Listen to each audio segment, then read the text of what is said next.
Now, over the past 2.5 decades, the tiny nation of Lesotho has been making considerable progress in the education sector. In the year 2000, the country began making primary education free. A decade later, in 2010, it became compulsory. Now, the country is trialing a startup that sends homework to pupils via mobile phone. Homework lessons and quizzes can be accessed on basic phones. Well, a little earlier in the production office, I sent a text, received my call back, and had a go.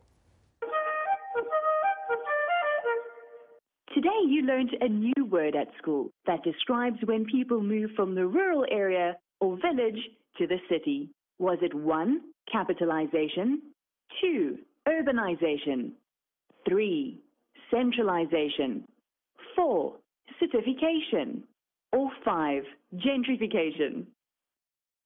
Well done. That was the right answer. The word is urbanization. Can you give me 3 reasons why people would want to do this? You can tell me your answer by talking now. Well, I guess the answers would be better jobs, better education, and, perhaps a better standard of living. Well, joining me now from Chile is Christopher Pruisen, the CEO and co-founder of Sterio.me, and from Lesotho, Tsitso Tlali, the company's country coordinator. Thank you very much for talking to us. Let's start with you, Tsitso. Why is this a very important app for children to use in Lesotho?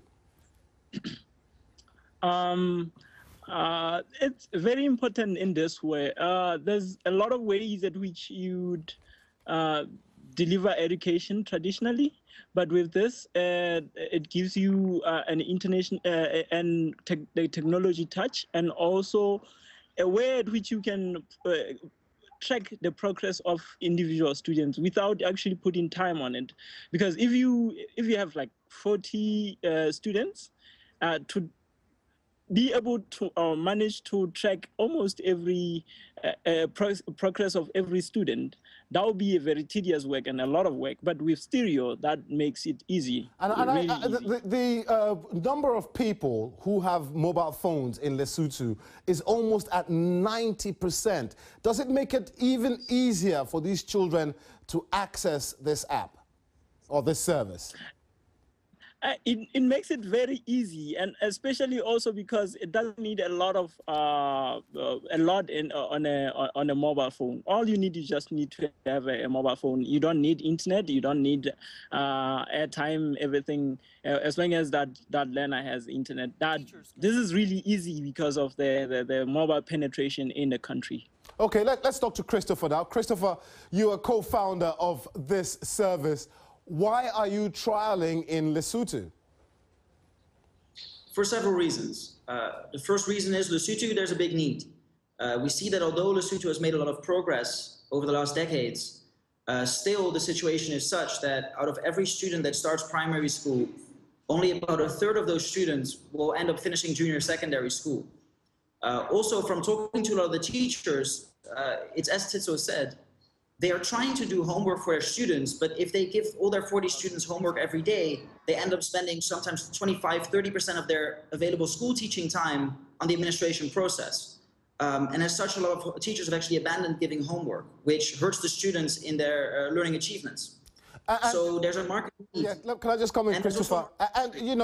Are these lessons, is this homework bespoke for children in Lesotho, or is it the same worldwide?